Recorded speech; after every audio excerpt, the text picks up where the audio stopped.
Assalamu alaikum. This is Yasmin Mogahed, and you're listening to Serenity, streaming live on One Legacy Radio. Today we are speaking about a topic which a lot of people, I think, deal with either personally or with those around them, and that is the topic of anger management. This is something that's extremely important for us to understand, because the Prophet ﷺ told us the importance of controlling our anger. In one hadith, the Prophet ﷺ asked his companions, who is the strong person? And their response was very similar to maybe what our response would be, and that is they responded by saying that the strong person is the one who can wrestle the best. So they were looking at it from the physical strength. And the Prophet ﷺ responded and said, no, the strong person is the one who can control himself in the fit of anger. In another hadith, the Prophet ﷺ was asked, or was giving advice to one of the companions, and he said, لا تغضب, لا تغضب, لا تغضب. Do not get angry, do not get angry, do not get angry. And he repeated it many times. Now we can look at this advice of the Prophet ﷺ with regards to anger in these two traditions, these prophetic traditions, these ahadith, and we can understand a couple things. First of all, do these ahadith mean that anger, that we should never feel the emotion of anger? And the answer is no, it isn't that we should never feel the emotion of anger, but the key is what we do with it. Because anger itself was actually put in us for a reason. So it's, just similar to why, we spoke about before the purpose of pain, for example, that pain isn't something that was an oversight on the side of Allah subhanahu wa ta'ala. A'udhu billah, Allah doesn't have any oversights. But Allah subhanahu wa ta'ala has a purpose for everything that He does. And similarly, anger is put in us for a reason. But the intent of anger is actually the opposite of how we end up using our anger.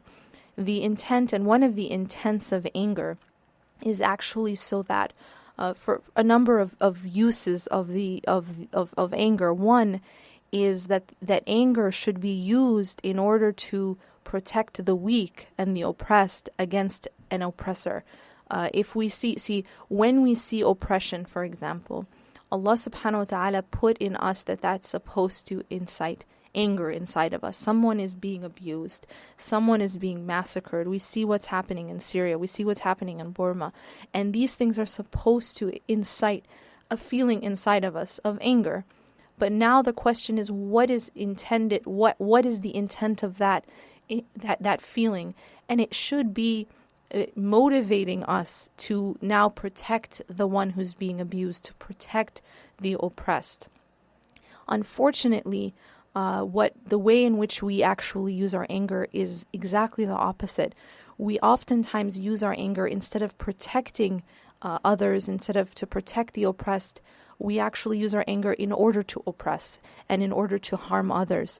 And it's supposed to be exactly the opposite.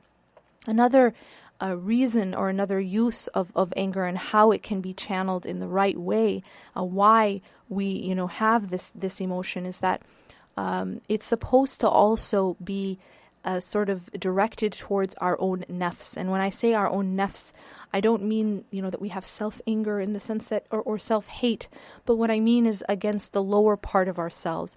So when we find, for example, that we are unable to leave a particular sin, we are unable to sacrifice something for the sake of Allah subhanahu wa ta'ala, or we find ourselves that we are continuously repeating the same sin, this should incite in us a feeling of anger, and that anger should be directed towards my own nafs, and in that way actually motivate me to stop committing that sin, to stop whatever it is that is displeasing to Allah subhanahu wa ta'ala. But again, instead, we turn it upside down, and we do the opposite. We use our anger in order to defend our own selves, and we use it against others. And what we really should be doing is directing it towards the lower part of our own selves.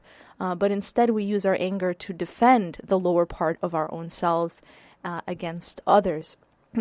Now, speaking about kind of the root of anger, and this is where I want to talk about anger management in a way where we get at the root of it. What is it that causes anger to be out of control, for us to be unable to control our anger, or for us to be unable to manage it? And I think before we can speak about managing anger, we need to talk about what feeds anger and what causes anger at a root level. And when you look at the causes of anger, you will find that one of the main causes of anger and one of the main causes of uncontrolled anger is the need for control. It is the need for control. It's the feeling that I don't like to not be in control of this situation. I don't like to feel, rather, that I'm not in control, because in reality, none of us are in control. We are not the ones in control. Allah subhanahu wa ta'ala is the one in control. But we as human beings, we like to feel that we are in control. And those people who have more of that need to feel that they are in control will tend to also be those who suffer more from issues of anger management and have trouble more with controlling their anger.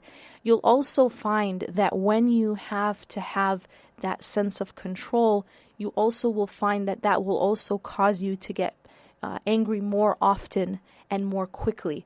So you'll be getting angry more quickly, getting angry more often, and also once you do get angry, you have less ability to manage that anger and to control it. You as soon as you enter into a situation where one feels out of control, that something is not happening that the way that they had intended or the way that they had wanted it to happen, and as a result of that makes us angry, because we need to feel that things are happening the way we want them, and exactly according to our plan. And the moment there's any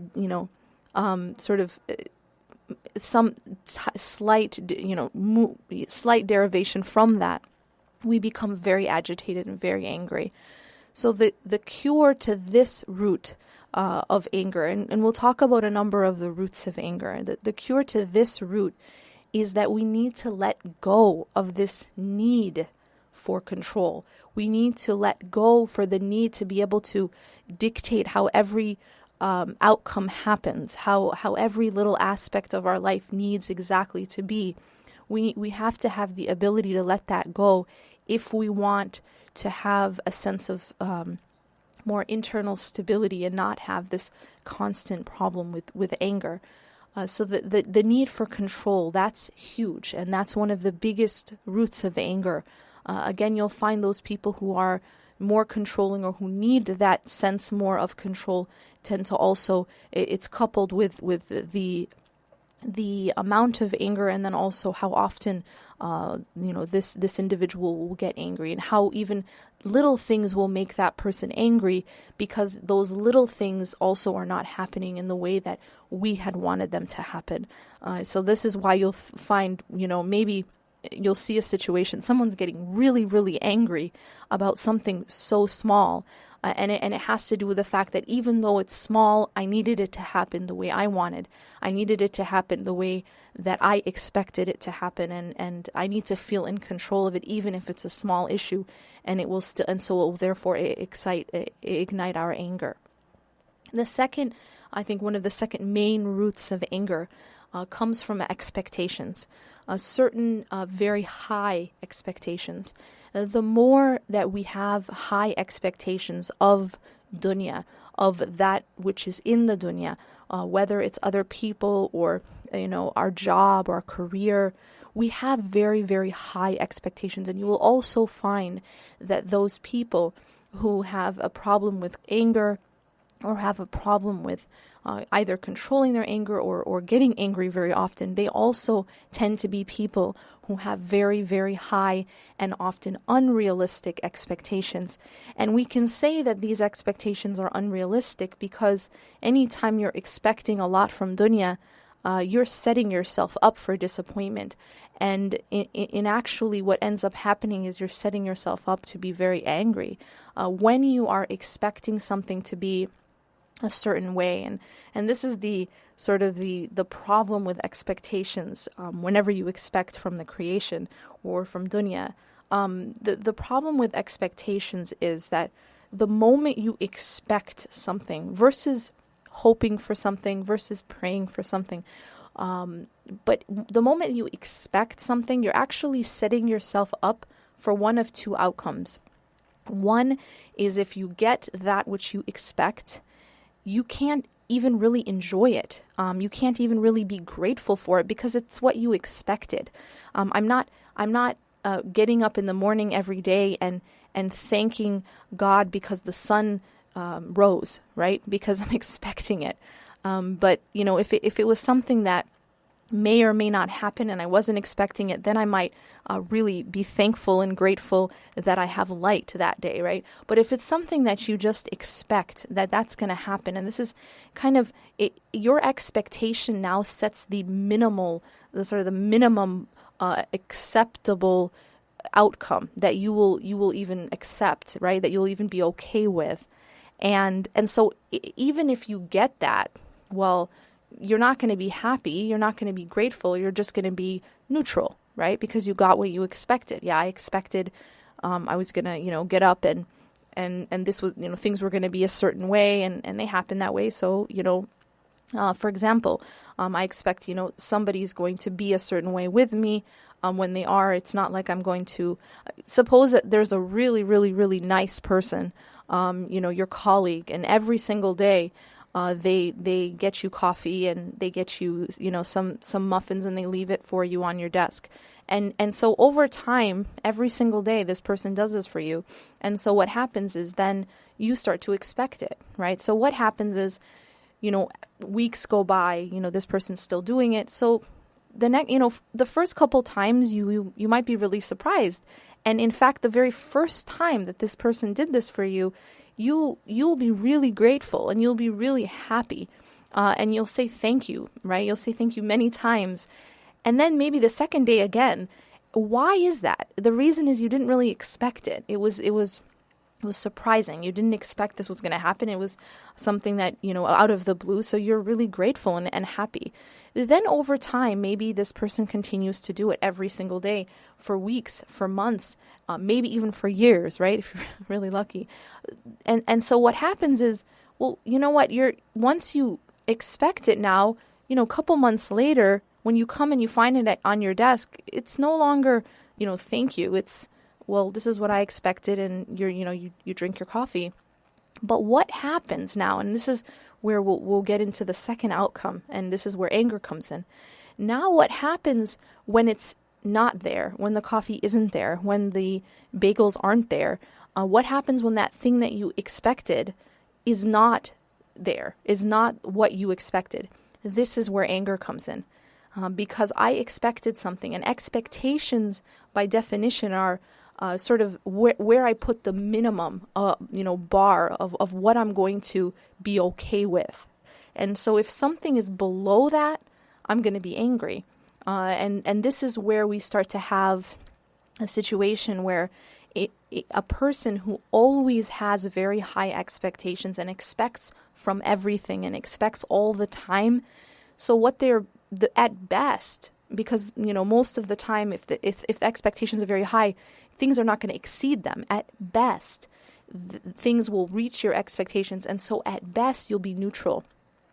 And at worst, and most often, you're going to be angry, because most of the time, since you set your expectations so high and so unrealistically, and you have this sort of perfectionist, idealistic expectation of things, and again, that's different than hoping for things.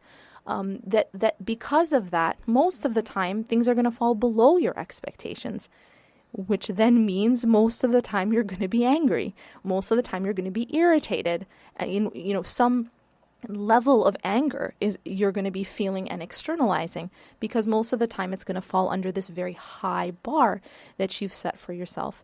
And as a result, this will be a person who very seldom shows appreciation and very seldom is, shows or feels gratitude. It's very difficult for this person to even feel gratitude, let alone show it. And instead, what this person tends to show most of the time is irritation and anger. And it has everything to do with, where they are placing their expectations, and the fact that they are placing their expectations so high and across the board all the time. I have an expectation of how long it's going to take to do this X, Y, and Z, and it takes 2 minutes longer, so I'm very irritated. I have an expectation that I'm going to be, a person's going to do X, Y, and Z for me today, and okay, they did it. Well, I'm not going to say thank you because I expected it. But if they don't do it, or if they don't do half of it, now I'm very irritated or I'm very angry. And this is something that the solution to this really comes at the root, and that's where I'm putting the expectation itself. What are my expectations? Where am I putting my expectations? And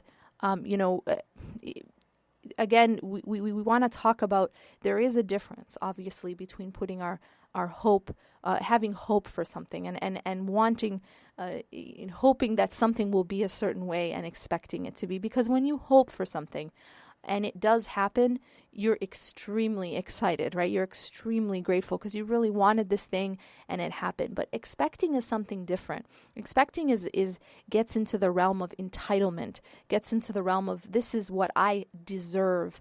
And any time we get into that realm, it can be tricky.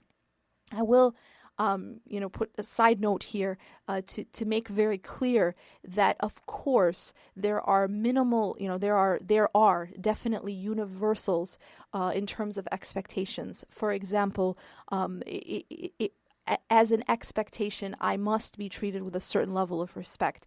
I cannot accept someone to abuse me or to treat me in a certain way below that level. So I want to clarify that that's not what I'm talking about. I'm not saying that there are no expectations. I'm not saying that, for example, a person who gets married should expect that her spouse will support her financially. This is one of the rights of a woman. This is one of the responsibilities of the man, is to financially support his family. This is an expectation, which of course is a valid expectation. And if that's not happening, if, for example, the man decides that he'd rather, just stay home and not look for a job, that obviously that's that's not something that's acceptable. One is not saying that we have no expectations, but what we're talking about here is, yes, Allah subhanahu wa ta'ala has put certain minimums. Yes, it's true that there are certain expectations that we cannot accept anything below. Respect, that you're treated in a certain way. You don't accept abuse. You don't accept somebody, taking away your rights, your God-given rights. But what we're speaking about today is something very different. And I think those who kind of have experienced this know what I mean. This is about a person who's not just expecting that they have their rights and that the rights that given by Allah subhanahu wa ta'ala are ensured.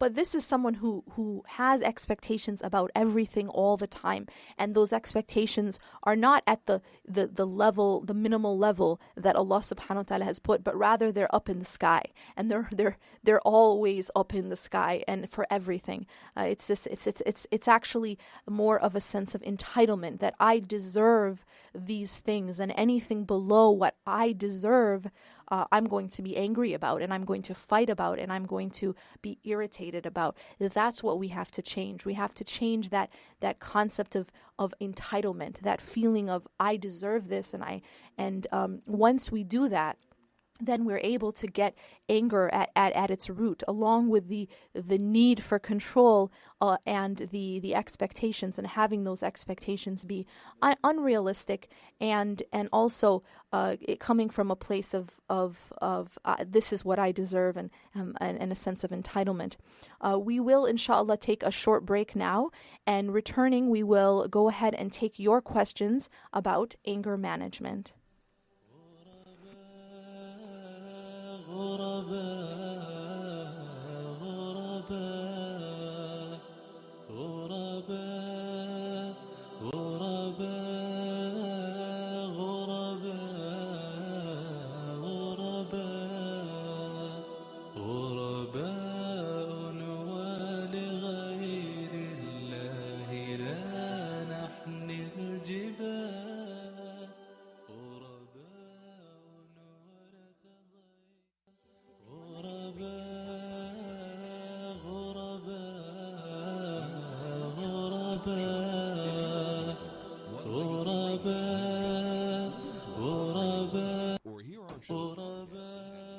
Assalamu alaikum. This is Yasmin Mogahed, and you're listening to Serenity, streaming live on One Legacy Radio. We are speaking today about the topic of anger and anger management. What are the roots of anger, and what are your questions regarding this important topic? Why is it important to control our anger? What has the Prophet ﷺ taught us about controlling our anger? And what are some of the actual purposes of anger itself? We have some questions in the chat box. One of the question reads, "My husband is a very sweet man, but with his sweetness comes extreme anger problems. Allahul Musta'an. He easily gets angry and raises his voice, and when he is really angry, he says very hurtful things, sometimes very demeaning, and over very insignificant issues." This is the thing about anger. It is a problem. Anger management is an issue that you can't solve for another person, and it's important though. If you are the victim of someone else's anger problem, the first thing that's important for you to understand is that it's not your fault. One of the very common sort of myths, or one of the most common things that a person with anger management problems will try to make those around them believe is that, well, it's because of you made me angry, you did this, and so it's because the person is not owning up to the issue. The person, it comes again with one big package of entitlement, and the sense of entitlement, and that I'm not the one with the problem, but it's you who's making me angry. So it's important that you don't internalize that you understand that it isn't your fault. It isn't because of you that person cannot control their anger. Anger management issues are a problem that the person has who has anger management issues. It is not anyone else's problem that they have made them angry. And as you mentioned here, it'll be over insignificant issues, and it isn't your fault. So that's one of the most important things as a victim of someone who has anger management issues to understand. You should not let it affect your self-esteem, or affect your own self image, or the idea of your self-worth, in that you are not the problem. You are not what's causing it. And that also means that you can't solve it for them. The anger management needs to be something that the person themselves has to decide that this is important, and this is something that I'm going to struggle to work on. If any human being, usually, this is the way that the human being is created. Allah subhanahu wa ta'ala says that He created the human being weak. And so we have this weakness in our nature, and we want the easy way out. We always want the shortcuts. We want what's more simple over what's more difficult.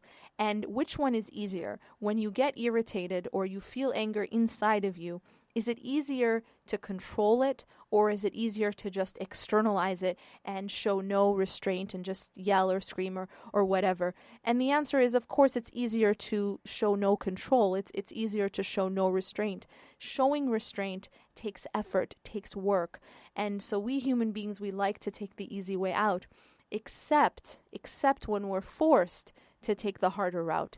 And so it's important, and I would say that the role of the so-called victim, the role of the one who is the victim of those who have anger management issues, their role is, I would say, twofold. One, realizing that it isn't your fault, that person cannot control their anger.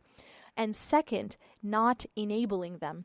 I mentioned that you aren't able to solve it for them. You can't make it go away, just like you didn't cause it. But at the same time, there is something you can do to help them and to make it easier for them to get over their problem, and that is, do not enable them. do not enable them means don't accept it. Don't say it's okay that they can treat you however they want because they were angry. Don't just be passive about it, but rather by making it unacceptable to behave in that way and to act in that way, you are helping that person. Because what you're doing is you're closing off that easier route of it's okay. It's okay to just blow up. It's okay to act however you want when you're angry. But by saying it isn't okay, you are helping that person to now take the harder route, but the higher route and the better route of restraining their anger. And one good example of this is how that person behaves with their boss, or someone in power, or the police officer that stopped them when they were giving them a ticket. I'm sure that made this individual, feel pretty angry inside. But that person who just got stopped by the police officer, even if he or she has an anger problem, he will not start throwing things at the police officer. He will not probably start, swearing at the police officer or yelling at the police officer. And there's a reason why. He's the same person who is unable to control his anger at home. He's the same person who's unable to control his anger with his family, or her anger with her family. But in this situation, he or she is controlling his or her anger. There's a reason for that. And the reason is it isn't an option. It isn't acceptable. And this is a principle that this is unacceptable. As a result, that person who just got stopped by the police and is in a very enraging situation, I'm getting a ticket, I'm going to have to pay hundreds of dollars. This is not a happy occasion. And yet I restrain my anger. I restrain my anger, and I engage in that work that is required to hold down my anger. I don't throw things, I don't swear, I don't scream, but I'm restraining my anger. And this proves that I have the ability to do so. It proves that I can if I want to. I can if it's a situation where I feel that I need to. So what I am saying to you, if you are the victim of an anger management issue, then what you need to do is help that person by also making it unacceptable for it to happen to you, for it to happen to your family, that this behavior is not acceptable, and that you won't enable this person by accepting this behavior and being passive about it, but being very clear in whatever way you need to, that this needs to change. That is how you help that person to take the steps necessary to control his or her anger. The next question that I received in the chat box says, brother and I, in turn, get angry, especially when he says hurtful things to my mom. I feel like I live in the vicious cycle of anger. Any suggestions? Again, if the anger issue is in your own self, I think that two of the best ways to get at the root of anger are, like we spoke about, dealing with the need for control and dealing with the expectations.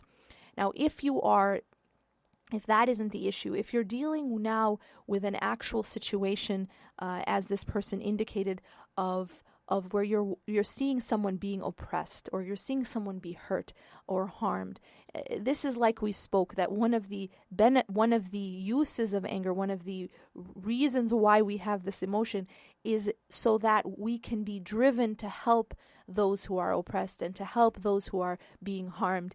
And so in this case, you want to channel your anger in a way that is actually effective, that is actually fruitful.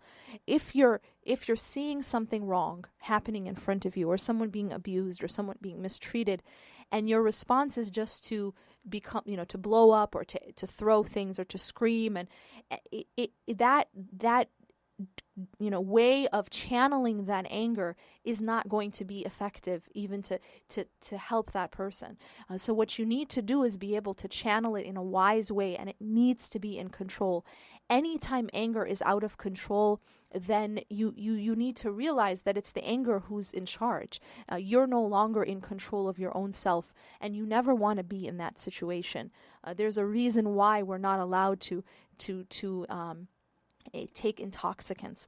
The reason we can't take intoxicants is because then, if you drink or you're drunk or you're high, you are no longer in control of your own self. You're no longer in control of your own behavior.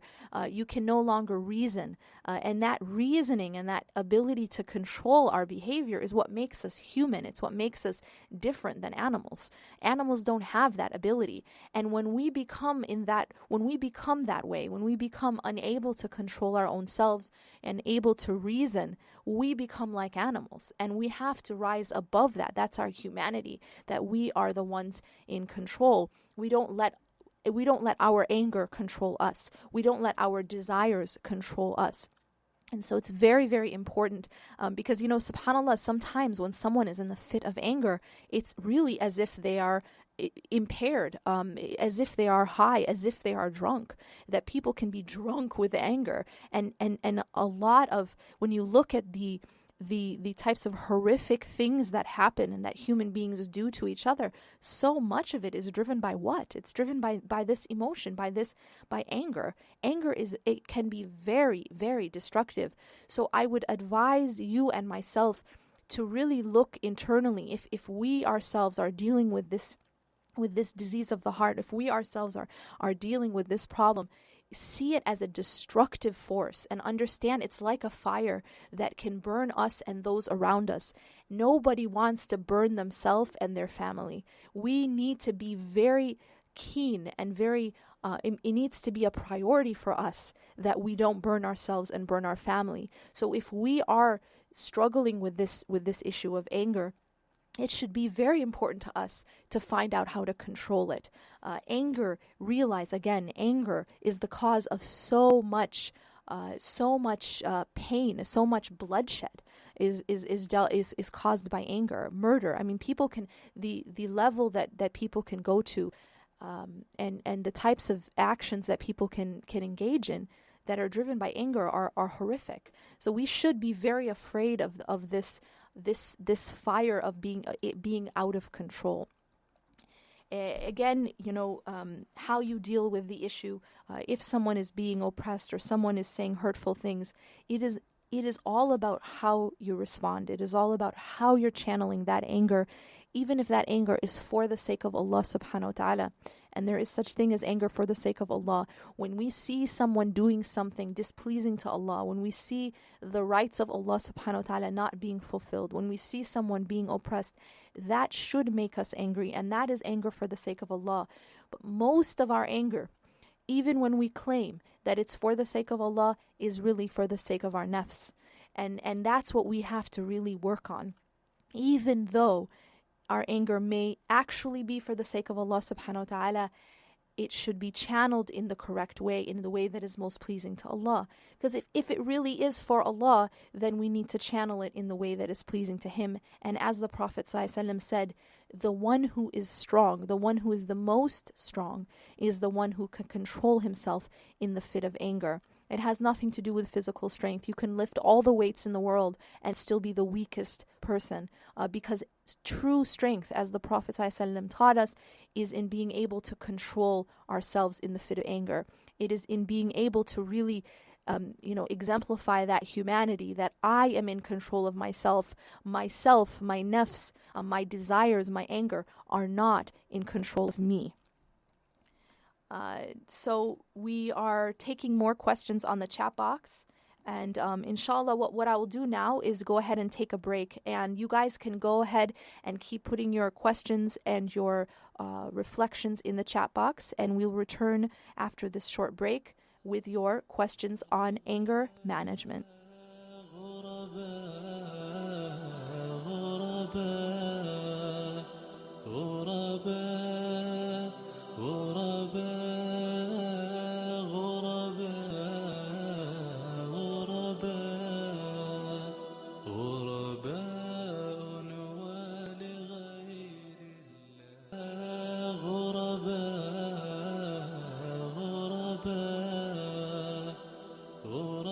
Assalamu alaikum. This is Yasmin Mogahed, and you're listening to Serenity, streaming live on One Legacy Radio.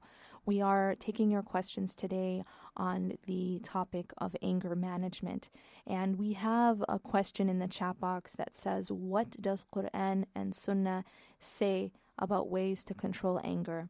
Now, there is a number of different advice that the Prophet ﷺ has given us with regards to anger.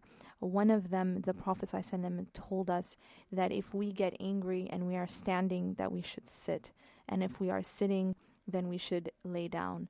And by doing this, by changing our position, basically, changing the situation, changing the environment, changing your own state physically will help to change your state internally. Also, أعوذ بالله من الشيطان الرجيم. أعوذ بالله من الشيطان الرجيم. Seeking refuge in Allah subhanahu wa ta'ala from the shaitan. A lot of anger is from the shaitan. A lot of anger is also from the nafs. So sometimes, for example, we find in Ramadan we're still getting angry, right? This is from our own self, our own nafs, and our own attachments, and for example, the attachment to control, to feeling that we need control. Sometimes it has to do with our ego. Again, this is all our own self. We can't just blame that on shaitan. But shaitan also excites and ignites anger and makes it worse. And so we ask Allah subhanahu wa ta'ala for refuge from the shaitan. A'udhu billahi minash shaitan al-rajim. And another advice that we're given by the Prophet ﷺ is to make wudu. That making wudu also can calm anger. And these are different ways that we can, once we get angry, we can address it. But what I also wanted to emphasize a lot of this and kind of devote a lot of this show to was not just a cure, but prevention. As we know, prevention is better than cure. And so if we can prevent the anger from being ignited again and again and so intensely, then that's easier than trying to cure it once it is ignited. So we've been speaking thus far about ways to prevent anger or to reduce anger in ourselves, such as getting at the root of anger by letting go of the need to control every situation and the need to control every aspect of the situation. And secondly, by managing our expectations and not having these high expectations all the time across the board and from everyone. And by doing those two things alone, that will significantly reduce the amount of anger, the intensity of anger, and how often we're getting angry. If we accept that we are not the one in control and that Allah subhanahu wa ta'ala is in control, we don't need to control every small aspect of the situation. And similarly, we don't have to have such high expectations. This life and everything in it is by definition imperfect. If we expect it to be perfect, well, guess what? We're always going to be upset because it isn't perfect and you're expecting something that isn't. And so you're definitely going to be, consistently upset, angry, or sad or disappointed. Another question that we got a number of people asking is when you are the one dealing, again, you're the victim of the person with anger management issues. Some people, one person spoke about their parents, a parent, in fact, or a spouse, and they're asking, how do you, for example, make it clear that it's not acceptable? And then one person indicated that when they try to say it's not acceptable, the other person justifies, and then it actually makes it worse, and it makes them more angry. So to address that issue, when you're trying to address any important issue, the first rule is don't do it while a person's angry. That's just key. You don't try to tell a person while they're in the fit of anger, hey, you really shouldn't be angry right now and everything. Because what that really does is it actually has the opposite effect of putting fuel to fire. And what it does is if someone is very upset, and if someone else is telling them in the fit of their anger, you're being ridiculous, or you have no right to be angry, and this is not a big deal, you'll find that actually makes the person more angry. And the reason is that they're not feeling validated, and they're feeling like, that when you're upset about something, you usually want validation. So I think that's one is not saying that you need to validate anger or validate the way it's being expressed. In fact, I'm saying the opposite. You should not enable it. However, it isn't the time in order to discuss it or to invalidate it or validate it. The best thing to do is to be quiet at that point. That while a person is their anger is out of control, the best thing to do is to not respond and to be quiet. If you respond or if you try to discuss at that point, it'll just tend to ignite the issue more, as the sister mentioned or the brother mentioned. So what we need to do is at that point you stay quiet until the person calms down. Maybe the next day, maybe it's extremely important. One of the most important prerequisites of a successful conversation is finding the best time. You have to find an appropriate time when the person is not angry, and especially not when they're in the fit of anger. When they're not too tired, when they're not too hungry, find a good time where you can really sit down and talk about this issue, and maybe find the best method. One thing that I have found in my experience is sometimes speaking face to face is the best method, and sometimes it isn't. I found that sometimes writing is actually sometimes a better method of expressing your feelings. And in fact, there are books that give you ways to express negative emotions in such a way that it does not make the other person shut down and become defensive and angry. For example, there's a book called Men Are From Mars, Women Are From Venus. And this, although this is a relationship book about men and women and marriage, however, there is a part of that book which you can look up online called The Love Letter. And this is basically a template. It's a template of how you can actually structure your words, how you can actually write your words down in such a way to express something that hurts you, to express some negative emotion, but in such a way that it does not make the other person defensive. It does not make the other person angry. And it's actually very effective. It's a very effective way of communicating negative emotions in order to actually have a positive response. And so I recommend something like that. This again, the book is Men Are From Mars, Women Are From Venus. It's by John Gray. And in that book, there is something called the Love Letter. And it's actually something that you can use for anyone. It doesn't need to be a spouse. It's just called the Love Letter, but it's all it is it's a template. It's a structured template of how to communicate negative emotions. It can be used for a colleague. It can be used for anybody. It's a really a good way to give you direction in terms of how you express your feelings, because the way in which we communicate is key. It's key. One person can say the same thing in one way, and the person responds positively. Another person, you can say something actually to the same person. In fact, you can say it to that person in one way, and they respond positively. Say the exact same meaning, but in another way, and maybe with another tone, and maybe with a different sentence structure, and they respond completely opposite in a negative way. It's extremely important how we communicate these feelings and when we communicate these feelings. Picking an opportune time, not when they are in the fit of anger, not during the argument, but a time when things are calm and things are good, and then communicating it in the right way. Again, I recommend oftentimes it actually may be better to write it down versus, especially if you know that if it's a verbal conversation that the person will probably blow up or get very angry and start maybe verbally attacking you, then in that case it may be best to write it down and to give it to that person. SubhanAllah, we have so much technology now. You can email it and you can text. We have ways of communicating now which doesn't have to be so, sort of, where the person can feel defensive because you're not in their face. It gives them sort of a space to read what you have to say and not feel so attacked because you're not in their face. Well, Allah Ta'ala alam, sometimes it's best in person and sometimes it isn't. So asking Allah Subhanahu wa Ta'ala for help, making dua to Allah Subhanahu wa Ta'ala, asking Allah to help that person, to help you, to enable you to deal with it in the best way, and to help that person to change this habit of theirs.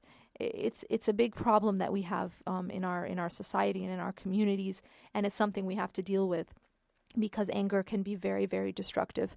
It can cause so much harm to oneself and to one's family.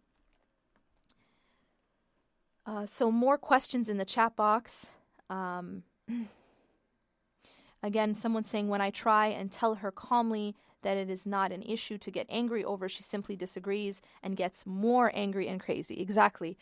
Like I was saying, that when you don't pick the right time, because you're telling her that this is not an issue to get angry about while she's already angry, it's going to oftentimes make the person more angry. So just staying quiet is the best way while the person is angry, and then addressing it when the person calms down in the best time and in the best way. Again, the question of how do we let the person know it's not acceptable. The issue with me is that being the daughter-in-law, I'm expected to do stuff in a specific way. I'm always so conscious as to what I'm doing, right or wrong.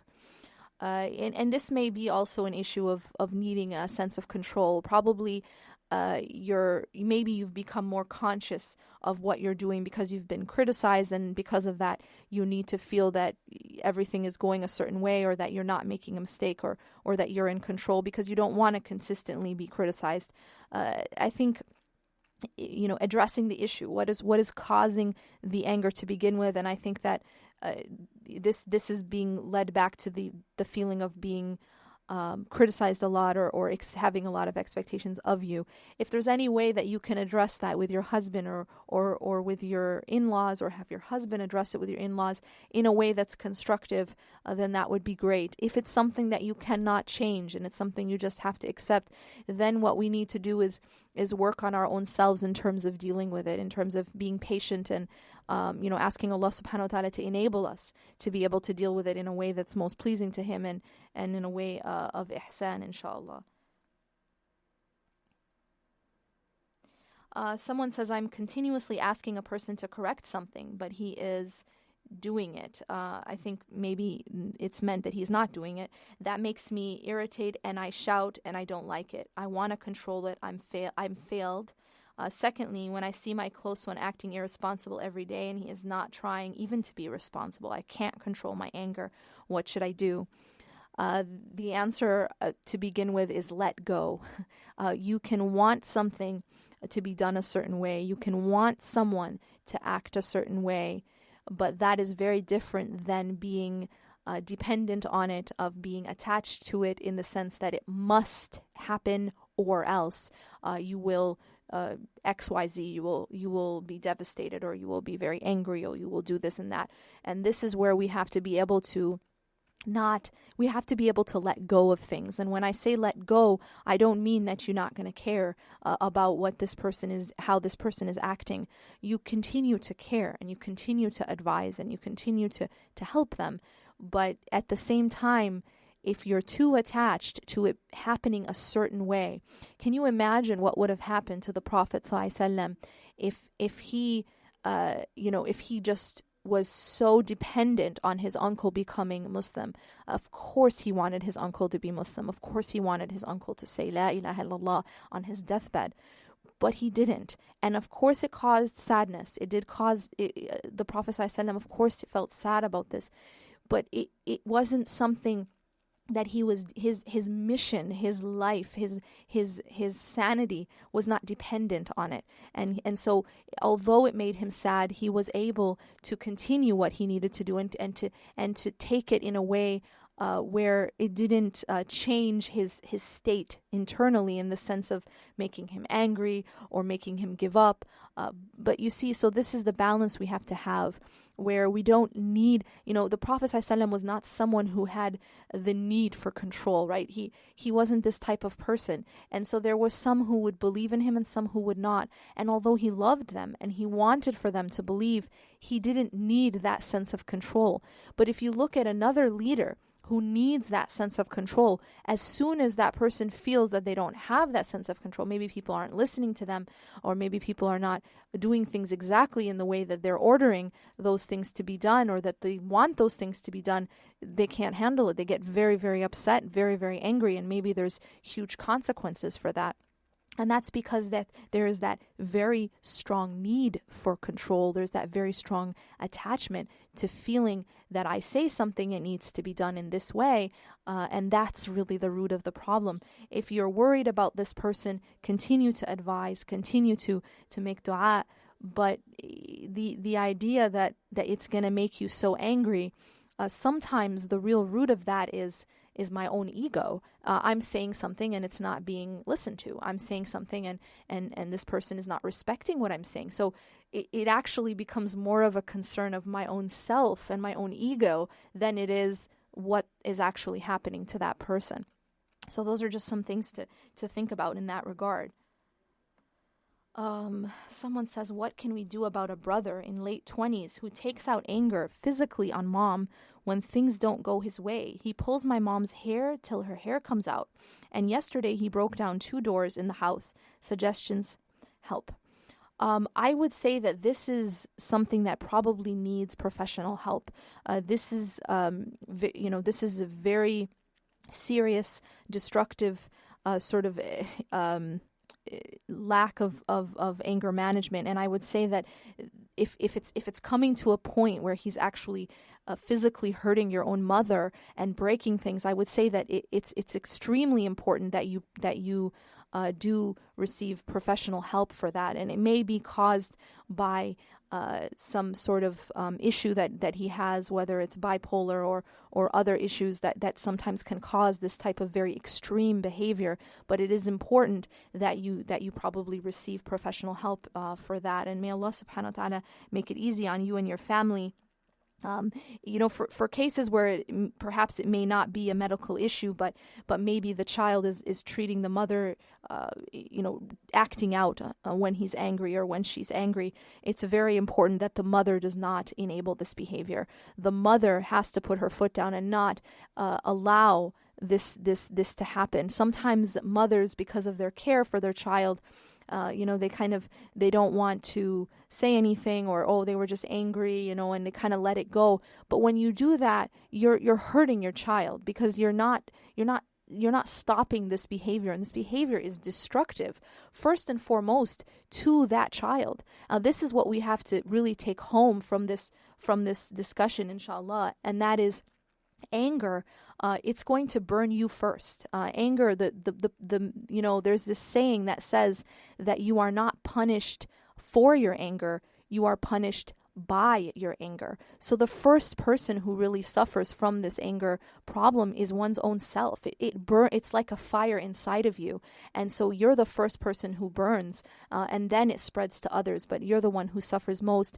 We ask Allah subhanahu wa ta'ala to make it easy for us to control our anger and to be among those people who the Prophet ﷺ said are the strongest of people. أقول قولي هذا واستغفر الله لي ولكم إنه غفور رحيم. والسلام عليكم ورحمة الله وبركاته.